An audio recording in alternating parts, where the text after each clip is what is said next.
What's up, everybody? It's your boy Brandon Blakeney, aka Brandon Lee TV. Kick back, relax, and come take a ride with me. Y'all, first off, before we get into this, thank y'all so much for the support over the last few days and a few months, showing mad love to all the videos, commenting. I've been trying to keep up with the comments and interact with everybody. So if you just now joining the family, hey, welcome. Much love to everybody. I appreciate y'all. Now, let's get into it. Y'all, what in the hell is going on in West Virginia right now? You are now locked into the Live with Brandon Blakeney podcast. Here is your host, Brandon Blakeney. Bob Huggins last night apparently was pulled off to the side, was having some kind of car trouble, and was taken into custody for DUI after suspicion of him not being able to pull off basically correctly.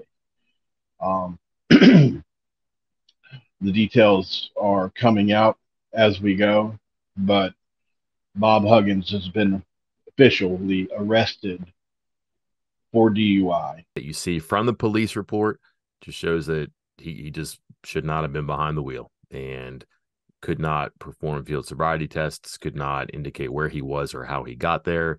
Just some details there that make this look probably as bad as it in reality was. There's no defending this one as you might have tried to or been able to before with the radio. Oh, did he know he was on the air? Oh, it's just locker room talk.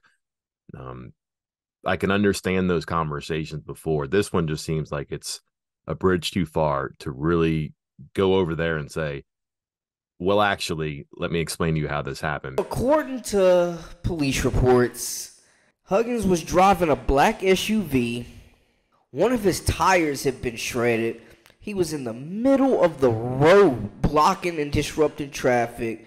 When police arrived, he wasn't able to pull over correctly, and then that's when things get ugly. He couldn't pass any of the sobriety tests. He failed multiple tests on the scene. This man blew a .210. He wasn't able to tell police how the tire got shredded. He didn't even know where he was, bro. Like, he was gone. He showed the cops a Burger King receipt from hours earlier. He could not explain how he got from the Burger King from the north side in Pittsburgh to where he was pulled over. He was pulled over in Pittsburgh, like we said, but when they asked where he was, Huggins thought he was in Columbus, Ohio. They asked him 10 times what city he was currently in. Upon further investigation and looking into the car, cops found empty beer cans in a garbage bag on his passenger side. There were more bottles found in the trunk and an empty cooler in the car as well. And that's per the complaint. Bro was getting swifty.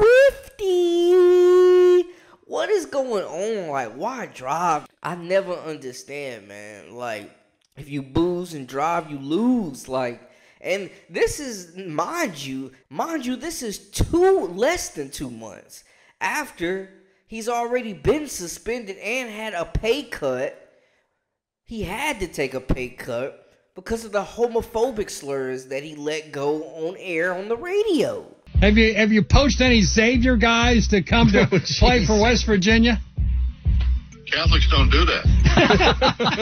No, we're above the fracas, aren't we? No problem. Yeah, absolutely. I mean, I tell you what, any school that can throw rubber penises on the floor and then say they didn't do it, by God, they can get away with anything. Rubber penis. Was this I think that was at the Crosstown Shootout, wasn't it? It was transgender night, wasn't it? What? Was that it? It was a crosstown shootout. Yeah, no, what it was all those fags, those Catholic fags, I think. All right. The athletic director and president met with this man. Huggins was already on thin ice.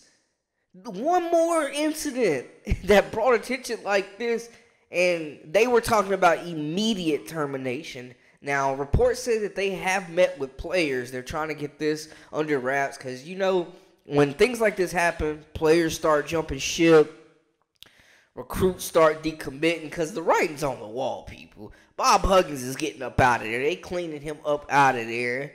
Probably ain't going to be no buyout or nothing like that. He is getting up out of there. There's no way his career survives this at West Virginia. Now, maybe he goes, to a smaller school, pulls a Rick Pitino and comes back. But as far as him at West Virginia, he's out of there. He is out of there. I think it is completely, there's no coming back from this. Especially, you just got suspended in May. Like, what is going on? Oh, Morgantown. My goodness.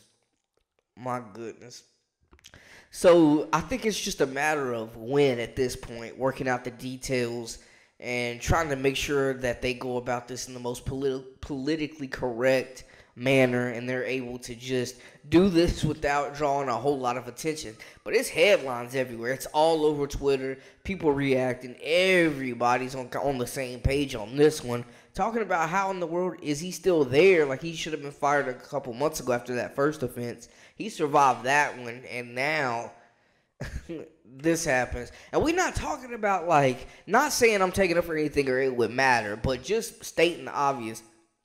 This isn't like we're talking about a guy that's won multiple national championships at this school, that's taking you to Final Fours at this school, that's, that's winning huge games. Like, they just got kicked. They won 19 games this year and got kicked out of the first round of the tournament by Maryland. Like, I mean, they were pretty mediocre last year, if we're being honest. Like, they lost some tough games. They were competitive, but hey, like, seriously, we're not talking about like a, like, he's a Hall of Famer, but we're not talking about no John Wooden, no Dean Smith, no Coach K level success here. Like, them daddies ain't coming in. So I don't even understand. I mean, the first one I won't say was swept under the rug, but they kind of looked the other way and was like, we'll let it ride, but you just can't let no nonsense like that happen again. But this, and the worst part about this whole situation is the same thing happened when he was at Cincinnati, where he got a DUI there in 2004. That's the second time this done happened. How do you get these type of chances? Bro, the careers in coaching, I know firsthand. Careers in coaching have been ruined for a lot less than this. I mean, Bob Huggins is getting away with some crazy leeway right now. Second DUI as a head coach. I mean, I don't know, I don't pretend to know what's going on and what kind of demons he's battling and what he's going through. That's not for me to sit here and decipher. But what I will say is that there is a level of professionalism that comes with being the face of a college program and just a professional in general, and he is not living up to his end of the bargain right now at all. And this late, I mean, freshmen are already on campus at this point. Like, they're already on campus and they're finding out. I mean, they were told, reports said they were told that there's no decision that has been made about Huggins' future, but it will be coming in the near future. And I'm guessing, probably before the weekend's over. Monday at the latest, you would think, right? But, what does that mean for these guys that are coming in? And they're not going to be playing for the coach that they thought they were going to be playing for. And we see kids all the time when a coach leaves. This coaching carousel that's going on in the NCAA. Kids jump ship when they're not going to play for the guy they thought they was going to play for. We see it every year. So, just the fact that it's this late in the year, already June, getting to July, players already starting their summer programs, getting on campus, freshmen getting acclimated, practices are happening. This is terrible. This is very detrimental. This is awful. There's no other way to say it, man. This is a very bad look for Bob Huggins and West Virginia basketball in general. They going to need that football team to come out firing on all cylinders, because this is embarrassing. And I don't know if the team will be able to recover. Luckily, it's happening. I mean, not luckily, but for them, at least it is happening, months before the season. So you got time to kind of ride the ship.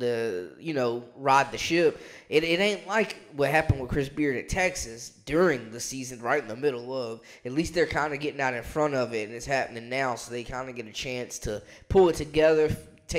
Not take their time, but at least they got a little bit of time to figure out who that next candidate to take over the reins will be. But, man, just crazy news coming out of West Virginia, man. I can't believe it. Shocking, man. People just don't appreciate where they've made it to in life, man. It's nuts. But anyway, man, that's a wrap for us. Let me know what y'all think in the comments, how y'all are feeling about the situation and what y'all think. Is he gone? When is he gone? Will he ever coach again? Man, it's a lot to digest here, really. But anyways, man, I appreciate y'all tuning in as always. That's a wrap for us. For all the latest and the greatest, make sure you hit that subscribe button. I'm Brandon Blakeney, your host, aka Brandon Lee TV. This is Live with Brandon Blakeney, and hey, we out.